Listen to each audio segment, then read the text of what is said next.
Hey, welcome to the Summit Host Hangout podcast, where you'll learn how to host a high-converting virtual summit that leads to your biggest signature offer launch yet. I'm your host, Krista from Summit in a Box, and we're doing my traditional, end of the year reflection type episode to talk about changes I've noticed over the past year and what I think that means for us all in the new year. And we're going to talk summits, we're going to talk business, we'll see what comes up. This is one of these formats and topics and things that, honestly, I don't love. I would rather not try to predict the future. I just want the current situation to just stay as it is. Let's be real. But with what I do, with what I help people with, I have to do that. I have to do the looking forward. I have to look back and reflect on how things have changed. So I do. And I figured if I'm going to do it, I might as well share. I'd love to hear what you think after this episode as well. If you have other things you've noticed, DM me on Instagram. Let's chat about it. And you're like, oh my gosh, you missed this major thing. Feel free to lecture me. But let's dive in. I want to start with summits, and then we'll kind of go into more general business things that I've noticed as well. And I'll round it up with what I think that means or kind of how I'm applying it, I guess. So first thing for summits, if you're someone who listens to this podcast or you read my emails or whatever, you've heard me say it before, but the truth is, I've noticed it more even over this past year. It is getting harder to host big summits in saturated niches. And by saturated, I mean really if you're doing anything that's not super, super unique for other business owners, that's a pretty saturated market, right? If you're helping people grow their list or make more money or get visible, all of those things are very saturated, even if you try to narrow down the audience. My crafters, I'm thinking of you, especially my card makers. There are so many. And honestly, the crafters still host summits that make B2B summits look silly. They still get big numbers. But it's harder, right? It's harder to see the huge numbers we used to. You really have to get creative. And when I'm saying it's harder, I'm not saying it's impossible. We had either 3 or 4 of our biggest client summits ever in 2024, B2B and B2C. We had multiple B2C summits hit over 300,000 in revenue from the All Access Pass. We had a B2C and a B2B summit get over 200,000 in revenue. Those are some of the biggest we have ever supported, right? And let me see, I'm thinking through the niches. I would say 2 of them are in saturated niches. So it's not impossible. It is just harder. It takes more to stand out. And that's what we are helping our clients with every single day. And I think we have an advantage because in helping hundreds of people host summits, we have a good idea of what's out there. And we actually like it when we get clients kind of in a similar niche, because then we get to help them make sure they're standing as far apart from each other as possible, which is fun for us, and they also appreciate it as well. But we do have kind of an upper hand with this because our hands are in so many summits. But yeah, it's kind of a fun challenge for us. Definitely not so fun to be the one trying to figure out the fresh positioning, but just know that it's possible. Know that you do need to get creative. You need to be saying something fresh. I'll bring up another kind of offer type positioning point when we get to the business side, and it's going to apply to this as well. But yeah, just know that it's a little trickier. It takes a little more work, a little more finessing. We're happy to help you with that if it is something you want help with. But just go in with the right expectations. Honestly, they still work way better than anything else. I just want you to have the right expectations. And I guess with that, I should say, we actually hosted our biggest summit for Summit in a Box as far as registrations and All Access Pass sales and stuff go in 2024. Just saying, it's a little trickier. All right, moving on. The next change I noticed over this past year, especially the last 6 months, is that there are fewer new summits being planned. I'm seeing way fewer new summits launched. We're seeing fewer new clients coming in and hosting these fresh things that they've never done before. And I think that's a good thing for those of you who are here listening, right? For those of you who are going for it. I'm interested to see if in my 2025 recap, I can go back and be wow, it's actually not as hard now to stand out because there are just fewer new people willing to take the big step and host a summit. But we'll see.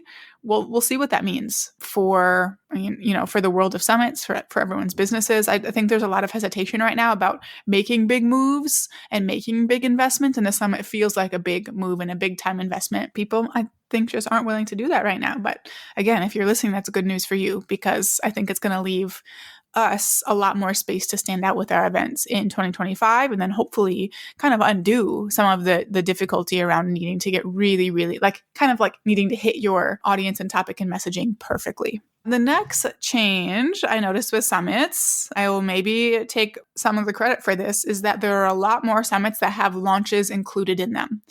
We started a trend, everybody. I'll say a lot of them aren't being done well. There are a lot of summits launching, a lot not being done well. I think the point of being able to see success with it just because it's new and unexpected is over in a lot of niches. And we did use that messaging for a while too. Hey, this is new. People aren't doing it. Jump on the bandwagon. Let us show you how. Let us teach you, because it's new and it's working because it's new. That point has passed in most niches. There are still some niches where it would be new if you did it. That means we have to lean a lot more on the right strategies, right? It's not as much just whipping something together that you're hoping could work and you're crossing your fingers. You have to do it the right way. Again, this is what we're supporting people with every single day in our accelerator program. But it's just interesting to see the trend. I start a lot of trends in summits, and this one is an interesting one. Yeah, a lot of people not quite hitting the mark on it. Another trend I've noticed, which I absolutely love, is a rise of summits in the B2C space. I know most of you know what that means. If you don't know what B2C means, it means business to consumer. So you're marketing directly to the consumer instead of to another business owner. Okay. So B2B means you're marketing to business owners. B2C essentially means you're not. So when I first launched our programs, when I first launched the accelerator, it was mostly B2B people I was supporting. I was supporting people who were targeting other business owners. And then I had a few brave souls like Brandy from Card Maker Success Summit and Abby from Cricut Craft Fest. They've both been on the podcast. They braved the waters. They had a huge success a few years ago and have built on that. And then because of that, over time, the craft niche has definitely grown. But I would say just this year, we've seen a much bigger rise in more B2C businesses starting to see the potential. I think before there was a lot of, that's too businessy for me. That's not going to work for my audience. I don't understand. And I think people are starting to see it worked over there in that niche. Maybe it could work for mine too. Or they're just kind of starting to open their minds to it. And this is a good thing if you're in the B2C space, because these summits are huge. Those of us in the B2B space have to work hard or have something really special to see six-figure and especially multi-six-figure summits. But it honestly doesn't surprise me at all when it happens in a B2C summit, because it happens quite a bit. There's just more potential and excitement, and it's more unique when it's happening in a B2C space. But I want to kind of circle back around to the last thing I mentioned, which was that launching through summits working just because it's new is over. Right now, there's still that potential there for B2C summits where B2C summits in your niche, if they're not being done all over, there is huge potential for you to be the first one in your space, or be the first one doing it well in your space, or go at it from a different angle in your space before someone else does. If you're considering a summit and you have that opportunity, oh my goodness, please take it. Please take the opportunity to be first. I know sometimes being first is actually not good, and it's definitely intimidating, but in the world of summits, we see it do such incredible things. Oh my goodness, the numbers are absolutely wild. And I wish I had someone in front of me. I actually wrote an email earlier with some numbers. But here we go. I'm having them come to me now. 80K summit for the first student we had who launched to the crochet business space, right? Some of them on the podcast who I mentioned earlier, six-figure summits the first time they're launching in the card making or Cricut space. And we're seeing huge results like that over and over, and I want you to leverage that. So if you target people who craft, if you target teachers, therapists, anything health related that has a unique spin, dance, travel, so much good stuff. Okay. And that's definitely been a shift over the last year. Now our accelerator program is actually mostly filled with B2C clients, but I still see so much resistance from people who haven't done it yet, haven't taken the leap yet. We're actually going to support this shift in 2025, right? Maybe I'll regret it, because maybe I'll be back here next year being it's over. I don't think that's going to be the case. I think we got a couple years of this. So we're supporting this shift in 2025 by hosting a summit about summits for B2C business owners. Man, B2C, you all are a very underserved niche. In my speaker searches, I'm wow, I don't see anyone just catering to this niche. And I'm seeing so many people who are oh, it's the same. Nothing's different. I used to say that too. but that is not the case. So anyways, we're very excited to host a summit just for you. If you're interested in joining the waitlist, you can go to summitinabox.co/SWS-waitlist. I'll also have the link in the show notes. You can jump on the waitlist for that. It's going to happen in late February. It's going to be really great. So those are kind of the overall shifts I noticed in summits. Harder to host big summits in saturated niches, not impossible. Fewer new summits being planned, more launches included in summits, and then the rise of B2C summits. So that was my favorite part. But I've also noticed some things in business as well. Some of this I think I kind of mentioned or will definitely tie into what I said about summits. But something I have noticed and heard from so many people is this feeling of a lack of momentum overall, or like so much hesitation from their people to invest. And it comes and goes in seasons, but I have heard this really intensely over the past 3-4 months. I'm really interested to see what happens with that in 2025. I could point to certain things that I think could be the culprit, but really none of us know.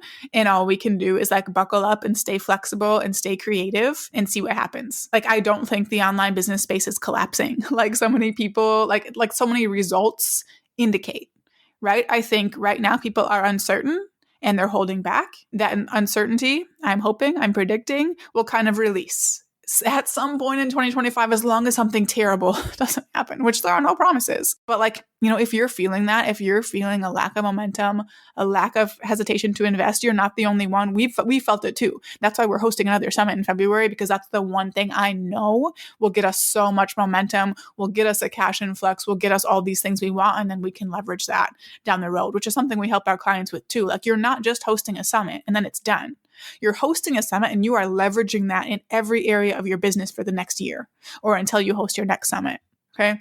Off topic. That was a tangent, but I just want you to have some hope. There are still some things that work. If you don't have a summit on your calendar for 2025 and you're feeling this, let's get going on that.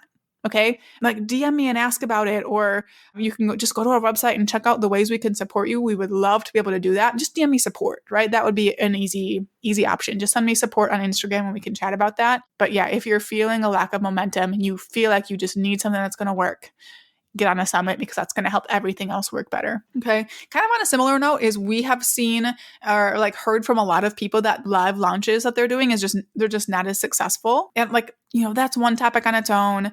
But something else, the biggest thing that stands out to me here is that you have to be working in evergreen strategies and ways to fuel those funnels. Okay. I personally don't think live launches are dead.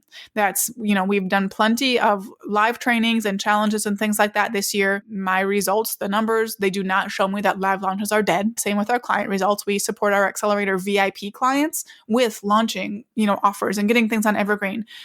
Well, some are more hit or miss than others. Most of the data shows me launches are not dead. Just like everything else, you have to do it right, or you have to be adjusting to what's happening in the online business space. Okay. And yeah, I was talking about evergreen, I think it's really important to do both. Okay. Do the live launches because some people respond best to that. I'm one of those people. Show up in my inbox with a live launch and I'm in, right? But you also have to work in those evergreen strategies for people who are coming to your website and want a solution now, which is also me, right? I guess I'm guilty of both. Just give me a good offer and I'm in it, I guess. I'm sold. But I feel like open and close launches right now are just really risky. You need some ways for people to pay you all the time. And you need to be giving your email list opportunities to join your offers much more often if it's not a very regular part of what you're doing. So yeah, I think that's what I have to say on that. The last thing I'll add is something that Ellie, our client success coach, brought up to me today when I was kind of chatting through this topic with the team. And she said, when she is helping our clients with summits and with their offers, she focuses on messaging and positioning. So what is the offer? How are they communicating it? What are they saying about it? And in her work doing that, she is noticing that the offers and summits that focus on really specific micro problems, like micro problems and solutions, those are doing better than all encompassing programs with bigger promises. She said that's kind of always been the case, but it's becoming more noticeable with all of the other changes that are going on. So she even specified, like, she's seeing this for business in general, but she's also seeing it for summits. Like, it translates over to summit. So that's why I was talking about earlier, like, with it being harder to host really big summits in saturated niches, this is one of those things to pay attention to. What kind of micro problem can your summit solve? How specific can you get? And that's a tough one for me, because my programs, like, hosting a summit isn't a micro thing. It's not at all. But I'm also like, I found it that I'm actually not really willing to teach people just part of the process, right? Because it doesn't do them any good. They have one part that's right, but then nothing else to support it. So the thing that's right isn't going to do anything because everything else doesn't work. So, like, I don't even know what I'll do with that information, but I think it's good for us all to know and notice moving forward. Overall, what I think this means for us in online business is that we have to be ready to get creative and make quick shifts. That's just a part of it. When I am, looking at my social media feed and these people who have been with me in business since 2015 or longer, we are all people who listen to our audience. We watch what's going on and we make shifts quickly, even if sometimes they really stink. So be ready to do that. Make shifts in your offers and your messaging and who you're helping and how you're helping them. And like the creativity also applies to that, to your offers, but it applies to summits as well. How can you get creative with what you're doing? How can you make it unique? And I know it's a lot of pressure. For me, it's one of those things that is easier to do for other people than myself, which is why I love supporting our clients, and I can do it for them. And then I can, put my head together with Ellie or something like that, and we can kind of do it for me. But you need to be creative kind of in all aspects when things are feeling a little slower, like they might be right now for you. I think it also means that, like I said before, you got to get a summit on your schedule as early as you can if you're feeling these things. And if time is your issue, if you're like, I would love to host a summit, but I don't know where to fit it. I'm like hustling so hard to try to keep momentum going. If time is your issue, we have a new little mini course. It's $9, okay? Like it's not a huge investment. It's called Make the Time. And I'm not saying make the time as if like you're using time as an excuse. No, like I'm actually going to help you make the time. I'm going to help you see where you can make some space for a summit based on the results that other strategies are getting you. Okay. It's only $9. You can grab it at summitinabox.co/make-the-time. Dashes in between the words, or there'll be links in the show notes. But if you want to host a summit and you're struggling with timing, check that out. Go through it. It'll probably take you an hour, maybe 2 hours if you work through things a little more slowly, but you'll come out the other side like literally right away with time on your schedule. And I didn't do magic and create more hours in the day, unfortunately. So check that out. Overall, like, I do think things are changing, but I don't necessarily think it's different from the changes that always happen. Things are always changing. We're always having to adjust. It's just part of the cycle, right? Business is always going to be changing, and your ability to continue seeing success depends on whether you can adapt to that change or not. All right. So I hope this was encouraging and not like, oh, dang, not scary. Like, I don't know. Hopefully it's a good thing for you to hear that. Like, I am seeing so many people feeling where we're at in this cycle. And honestly, I even hope by the time this episode goes live, you're like, what are you talking about? That's not going on. Maybe like it could be over that fast. It really could. But I hope the message you got is that you can get through it. You just have to be creative and get support with that creativity if you need to, and we'd love to be a part of that. But thank you so much for tuning into this episode. For show notes and resources mentioned, you can head to the link in the episode description wherever you're listening. In the next episode, we're going to be chatting about something that's been a hot topic lately in our accelerator program, and that is what I look for in my summit speakers and finding people who will actually promote. So stay tuned for that. I'll have the link to the B2C Summit waitlist and the Make the Time mini course in the show notes for you as well. And now go out and take action to plan, strategize, and launch your high converting virtual summit.